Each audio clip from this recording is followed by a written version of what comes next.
ఏ బాటైనా పర్వాలేదంట, సమయంతో సాగటమే మన సింపుల్ సిద్ధాంతం.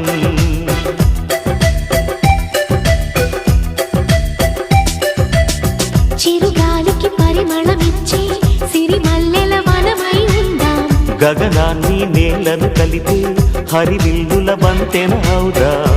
ఆనందం అంటే అర్థం మనమందా, ప్రతి పూట పాటై సాగే హుషారు సరిగమలో. ఎన్నో ఎన్నో రాగాలుండే సంగీతం కాదా, చల్లకి నవ్వుల కేరింత.